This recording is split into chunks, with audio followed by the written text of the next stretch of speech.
Hello everyone, जय हिंद। Welcome to Jha sir academy for IAS. हम करने जा रहे हैं मेंस का प्रीवियस ईयर क्वेश्चन एनालिसिस और आज हम देखेंगे general studies paper 1 Indian society section से एक क्वेश्चन। मैं उम्मीद करती हूँ गाइस आप लोगों ने इस क्वेश्चन को अटेम्प्ट किया होगा और एक बहुत अच्छा आंसर फ्रेम भी किया होगा। सो गाइस आज हम एक बहुत ही इम्पॉर्टेंट टॉपिक के बारे में पढ़ने जा रहे हैं जो कि है रीजनलिज्म। रीजनलिज्म एक ऐसा टॉपिक है जो हम हिस्ट्री में भी बहुत ज़्यादा पढ़ते हैं। हिस्ट्री में भी हमने इसके रिगार्डिंग बहुत सारे फेजेस देखे हैं कि किस तरीके से ये डेवलप होता है, नई नई फॉर्मेशंस लेता है। तो बहुत ही ज़्यादा इम्पॉर्टेंट टॉपिक है गाइज। इस टॉपिक को जो भी आपको इससे रिलेटेड पॉइंट्स आज मिलने वाले हैं उनको अपने पास नोट करके ज़रूर रखिएगा, क्योंकि एक ऐसा डायनेमिक टॉपिक है जो हम डिफरेंट टाइप ऑफ क्वेश्चंस में भी यूज़ कर सकते हैं एट टाइम्स। जैसे मैंने बताया हिस्ट्री में भी इसको यूज़ किया जा सकता है।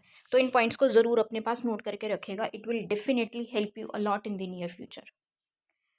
सो गाइस सेशन को शुरू करने से पहले जिन भी स्टूडेंट्स ने हमारा टेलीग्राम चैनल ज्वाइन नहीं किया है वो तुरंत डिस्क्रिप्शन बॉक्स में जाइए, वहाँ पे आपको लिंक प्रोवाइडेड होगा।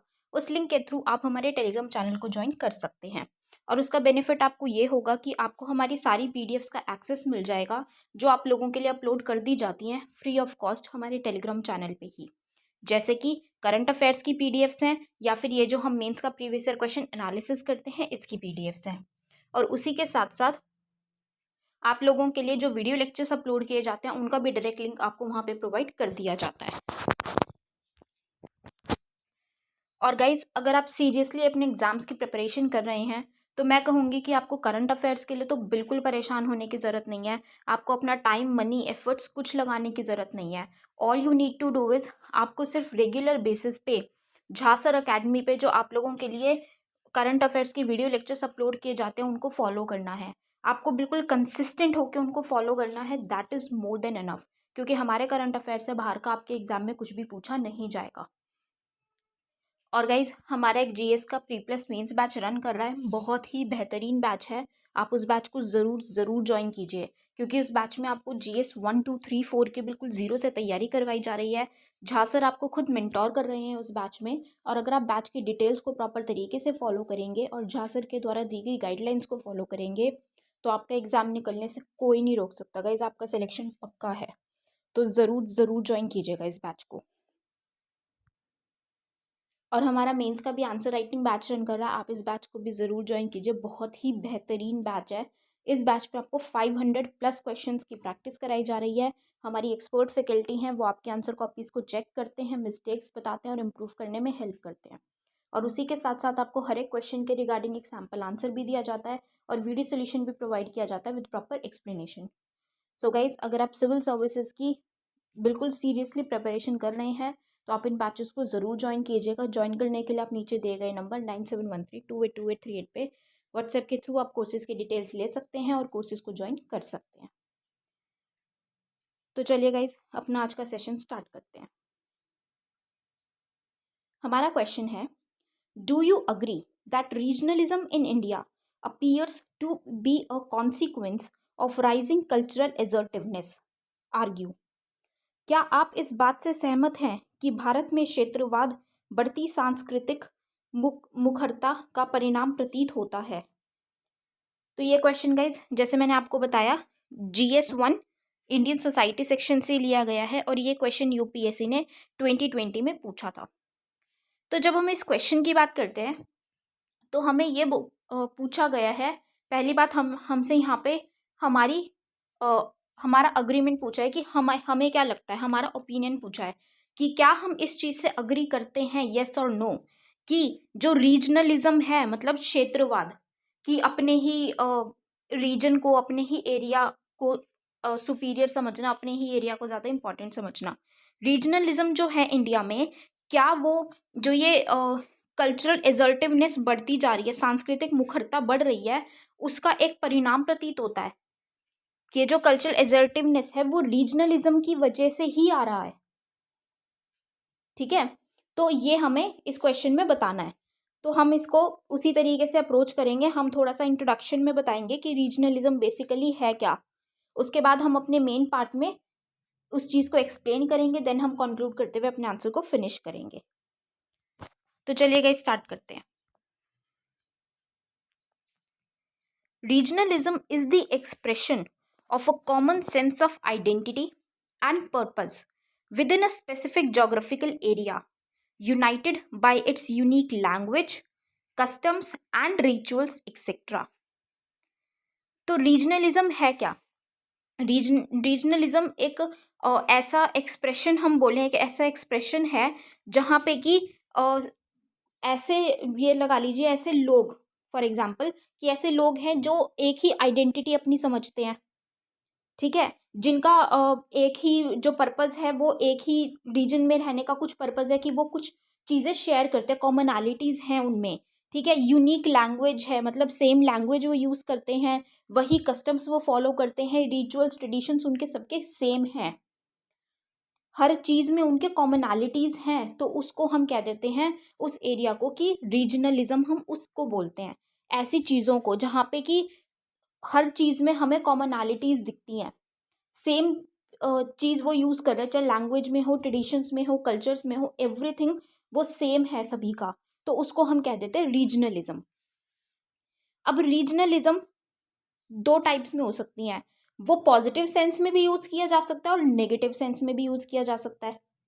पॉजिटिव सेंस में क्या होगा, it develop sense of brotherhood, मतलब सकारात्मक भाव क्या होगा इसका, जैसे अभी हमने बात की कि रीजनलिज्म है क्या, कि वो कुछ कॉमन है उन सभी में, कि वो सेम लैंग्वेज यूज़ करते हैं, वही कस्टम्स फॉलो करते हैं, या कुछ ट्रेडिशंस हैं, या मान लीजिए फेस्टिवल्स हैं, ठीक है, तो अब वो एग्जाम्पल के तौर पे अगर वो सेम फेस्टिवल सभी सेलिब्रेट करते हैं with great pomp and show, तो उसमें क्या होगा, अब वो आपस में सेम फेस्टिवल सेलिब्रेट करते हैं, वो सब मिलके सेलिब्रेट करेंगे, जैसे हम एक फेस्टिवल अपनी फैमिली के साथ सेलिब्रेट करते हैं, वो उस एरिया में सभी लोग मिलके सेलिब्रेट करेंगे, तो क्या होगा, वो भाईचारे की भावना उनमें आ जाती है, वो एक सेंस ऑफ ब्रदरहुड, मतलब वो एज अ फैमिली रहते हैं सभी, उन कॉमनैलिटीज़ की वजह से सभी एक एक साथ एकजुट होकर रहते हैं, तो वो क्या है, एक पॉजिटिव सेंस है, अगर हम रीजनलिज्म में बात करें, क्षेत्रवाद में वो एक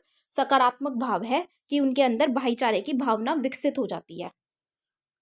दूसरी ही तरफ अगर हम नेगेटिव सेंस की बात करें कि नकारात्मक भाव क्या है, तो threat to integrity and unity of nation. अब वो कैसे है कि जैसे अब एक तो हमने जैसे पॉजिटिव में पढ़ा कि वो एज अ फैमिली सब एकजुट होकर रहते हैं, उनके अंदर भाईचारे की भावना होती है। अब ऐसा भी हो सकता है कि वो जो भाईचारे की भावना है, लेकिन वो अपने आप को इस तरीके से आइसोलेट कर लें कि अपने आप को ही जैसे वो सुपीरियर समझे, अपनी ही एरिया को, अपने ही ट्रेडिशंस को वो सबसे इम्पोर्टेंट समझें, ठीक है, वो किसी को उसमें एंटर भी ना करने दे, किसी को उस पर एनक्रोच भी ना करने दे, तो वो एक टाइम पे आके क्या हो सकता है कि वो थ्रेट बन सकता है, अगर वो ज़्यादा ही उससे पॉजिटिव हो जाते हैं, अगर वो अपने ही हर चीज़ को लेके पॉजिटिव हो जाएंगे, तो क्या होगा, वो थ्रेट बन सकते हैं, एक खतरा बन सकते हैं हमारे नेशन की इंटीग्रिटी और यूनिटी के लिए, हमारे राष्ट्र की अखंडता और एकता के लिए वो एक खतरा बन सकते हैं, तो उस मैनर में हम कह सकते हैं कि रीजनलिज्म पॉजिटिव सेंस भी ले सकता है, राइट। अब हम बात करेंगे कि regionalism as a consequence of cultural assertiveness, कि कल्चरल एसर्टिवनेस की वजह से रीजनलिज्म बढ़ रही है, रीजनलिज्म हमें ज़्यादा देखने को मिल रही है, कैसे? फर्स्ट इज ब्रीड हेट्रेड, नस्ल घृणा, people of an area considering themselves to be the part of the group uniting against who do not form a part of the grouping। Breed hatred क्या है? ब्रीड मतलब कि वो same breed के, जैसे हमने बात की कि जिनमें कॉमनैलिटीज हैं, जो सेम चीजें, same language, culture, tradition share कर रहे हैं, वो क्या है, एक ब्रीड है कि वो सेम शेयर कर रहे हैं।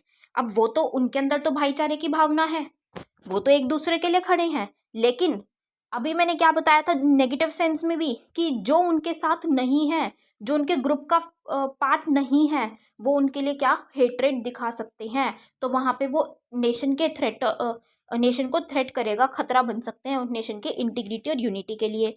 तो वही है कि वो उनके अगेंस्ट हो जाएंगे, कि अगर 100 बंदे एक तरफ हैं जो सेम एक तरीके से वो सेम चीज़ें शेयर करते हैं, उनमें कॉमनैलिटीज़ हैं, तो वो एक दूसरे के लिए तो एक दूसरे के दोस्त हैं, पूरी फैमिली है।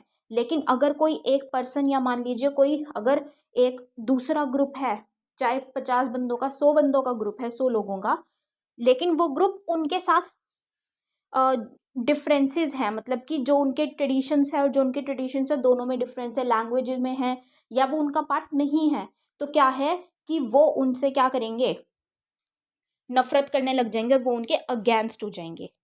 तभी तो हमें वो खतरा, हम खतरे की हमने बात की नेगेटिव सेंस में, वो यही नेगेटिव सेंस शो करता है कि ब्रीड से हेट्रेट हो जाती है, वो दूसरों से नफरत करने लग जाते हैं कि हमारा ही हर चीज में सुपीरियर है।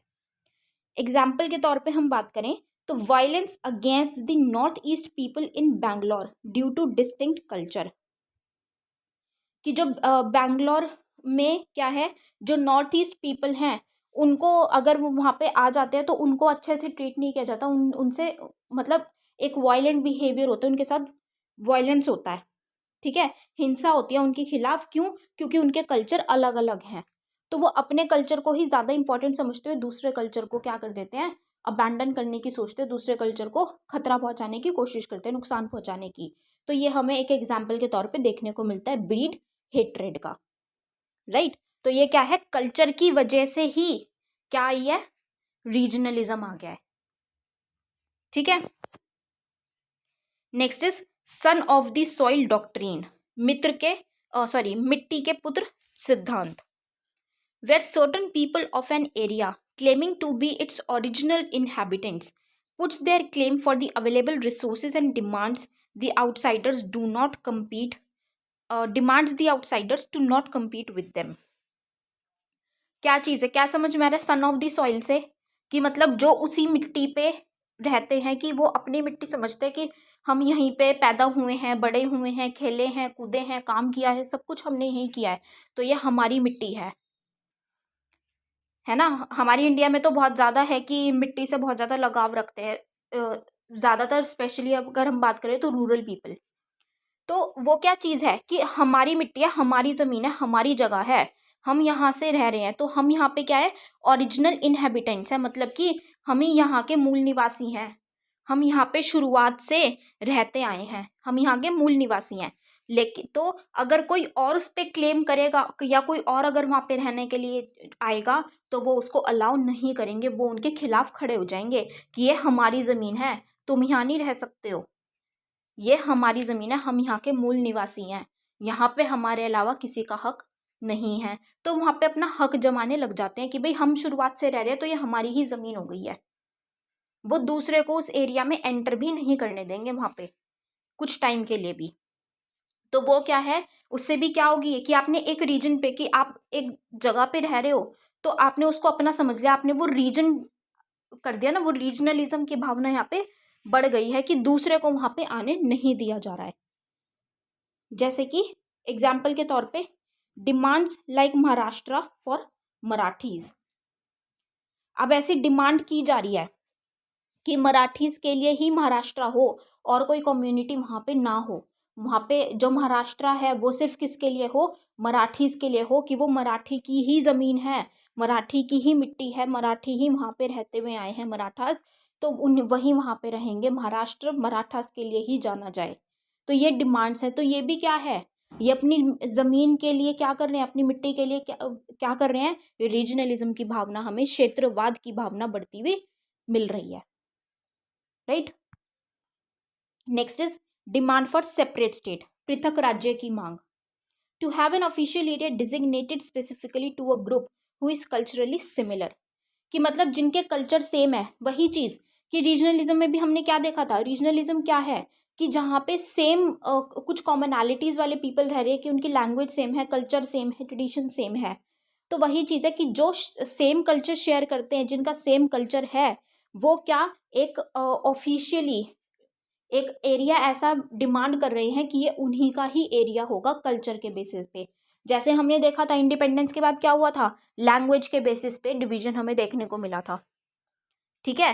तो लैंग्वेज के बेसिस पे हुआ, ऐसे ही अब ये कल्चर के बेसिस पे हो रहा है, तो एक सेपरेट स्टेट की डिमांड की जा रही है, रीजनलिज्म बढ़ रहा है, राइट। जैसे कि हम बात करें demand for Bodoland in Assam, Vidarbha demand in Maharashtra, Assam में बोडोलैंड की डिमांड की जा रही है, जो बोडोज है वहाँ के वो अपना अलग स्टेट डिमांड कर रहे हैं। ठीक है, विदर्भा महाराष्ट्र में एक अलग से एरिया विदर्भा की डिमांड की जा रही है। तो इस तरीके से क्या है, अलग अलग स्टेट की डिमांड करें अपने ही कल्चर को लेके आने के लिए कि भाई हमारा अलग कल्चर है तो हमें एक अलग जगह दो, हमें एक अलग स्टेट दो, नई अलग पहचान दो। Next is rise of militants and fundamentalists, उग्रवादी और कट्टरपंथियों का उदय। मतलब कि मिलिटेंट्स का राइज हो रहा है। जैसे एग्जाम्पल के तौर पे हम बात करें, NSC in Nagaland, ULFA in Assam to protect cultural identity. मतलब कि अलग अलग ये जो मिलिटेंट्स है, जैसे हमें ज़्यादातर नॉर्थ ईस्ट एरिया में देखने को मिलते हैं, इनके ये ग्रुप इनका बढ़ रहा है। ठीक है, ये उग्रवादी अपना एक ग्रुप बना रहे, समूह बना रहे और बढ़ रहे हैं। ये किस लिए कर रहे हैं कि सरकार नहीं कर रही है हमारे लिए, हमारी आइडेंटिटी को प्रोटेक्ट करने के लिए, हमें बचाने के लिए, हमारे सिद्धांतों को प्रोटेक्ट करने के लिए वो नहीं है, तो ये हम करेंगे। उन्होंने अपना एक ग्रुप फॉर्म कर लिया है। जैसे हमें नागालैंड में एनएससी देखने को मिलती है, ठीक है, या फिर यूएलएफए है जो हमें असम में देखने को मिलती है। तो वो किस लिए, वो क्या कहते हैं, हम क्यों हैं, किस लिए वो बनाई गई है, अपनी कल्चरल आइडेंटिटी को, जो उनकी सांस्कृतिक पहचान है उसको बचाने के लिए, उसको प्रोटेक्ट करने के लिए, सुरक्षित करने के लिए। तो उसके बेसिस पे भी क्या हो रहा है, अभी अपनी कल्चर के ही बेसिस पे क्या हो रही है, रीजनलिज्म बढ़ रही है। वो अपना अलग क्षेत्र चाह रहे हैं। ठीक है, क्षेत्रवाद हमें बढ़ता हुआ देखने को मिलता है ऐसे, राइट। तो ये क्या थे कि कल्चरल की वजह से, कल्चर्स की वजह से ही रीजनलिज्म हमें किस तरीके से उसके परिणाम के रूप में प्रतीत हो रहा है कि रीजनलिज्म बढ़ रहा है। Now above are the few examples of how regionalism is a consequence of cultural assertiveness, right? But it is to be noticed that it is not just cultural assertiveness that leads to a demand for regionalism. Various other factors also fuels the demand for regionalism. अभी तो हमने किसकी बात करी थी कि culture से regionalism की डिमांड बढ़ रही है। लेकिन अगर हम देखें तो सिर्फ एक कल्चर ही नहीं है, सांस्कृतिक मुखरता ही नहीं है जिससे कि रीजनलिज्म बढ़ रहा है, क्षेत्रवाद बढ़ रहा है आज के टाइम पे। हमें और भी उसके कारक और भी फैक्टर्स देखने को मिलते हैं जिसकी वजह से रीजनलिज्म आज के टाइम पे बढ़ता हुआ जा रहा है। बहुत सारे हमें वेरियस अदर फैक्टर्स भी देखने को मिलते हैं, राइट। जैसे कि फर्स्ट इज इकोनॉमी, अर्थव्यवस्था की वजह से होता है। Some areas are well developed, some are backward. The limited availability of employment options and resources leads to competition, that's where people demand and feel that the resources are being taken away by outsiders. अब क्या चीज हो रही है, ये हम जानते हैं कि ये डाइवर्सिटी है, राइट। वो डिफ्रेंसिएशन हमें देखने को मिलता है कि कुछ एरियाज तो बहुत ही ज़्यादा डेवलप्ड है, बहुत रिच हैं हर चीज़ में, रिसोर्सेज में, एवरीथिंग।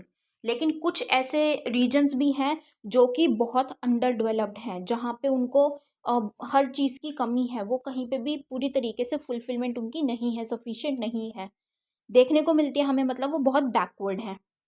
ठीक है, तो अब क्या हो रहा है कि जैसे हम जानते हैं एम्प्लॉयमेंट क्या है, बहुत ज़्यादा नहीं है, एम्प्लॉयमेंट अपॉर्चुनिटीज़ लिमिटेड हैं।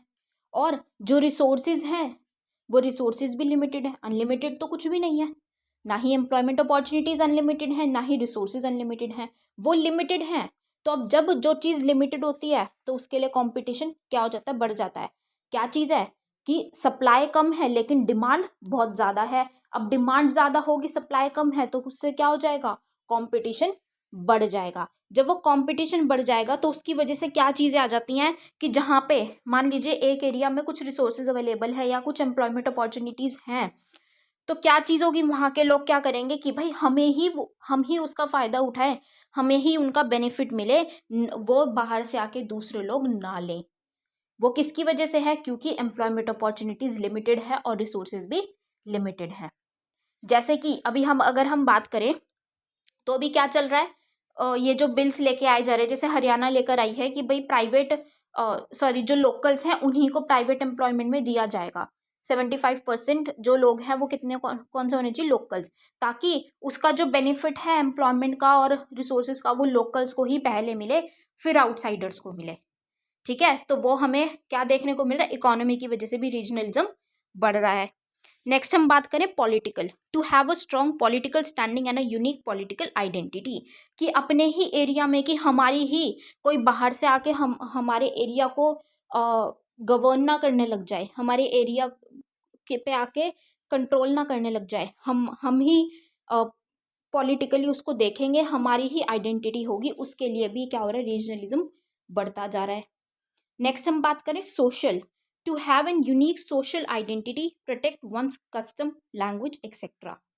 वही चीज़ है जैसे कि कल्चर आइडेंटिटी बनाने के लिए कर रहे थे रीजनलिज्म, ऐसे ही अपनी एक सोसाइटी में पहचान बनाने के लिए, अपने ही जो कस्टम्स हैं, कॉमन कस्टम्स हैं, उनको प्रोटेक्ट करने के लिए, लैंग्वेज को प्रोटेक्ट करने के लिए, रिचुअल्स को प्रोटेक्ट करने के लिए, उन चीज़ों के लिए भी क्या हो रहा है, रीजनलिज्म बढ़ता जा रहा है, right. So on a concluding note we can say कि रीजनलिज्म जो है आज के टाइम पे, जो वेरियस चीज़ें हम हर एक एंगल से देख सकते हैं, कि हर एक एंगल से जो आज टेंडेंसीज बढ़ती जा रही हैं, उनकी वजह से हमें रीजनलिज्म बढ़ता हुआ देखने को मिल रहा है। और ये जिस तरीके से बढ़ रहा है, it will lead to, definitely it will lead to threat to our nation. ठीक है, हमारी नेशन की इंटीग्रिटी और यूनिटी को ये खतरा पहुंचाएगा ही पहुंचाएगा, अगर ये इसी तरीके से बढ़ता रहा तो इसको कर्ब करना ज़रूरी है, इस पे एक स्टॉप लगाना, लिमिट लगाना ज़रूरी है, right. So this was all for this question guys. I hope you all have like this analysis. अपना फीडबैक गाइज हमारे साथ कमेंट सेक्शन में ज़रूर शेयर कीजिएगा। So with this we end up this session today है guys. Thank you so much, have a great day ahead. जय हिंद।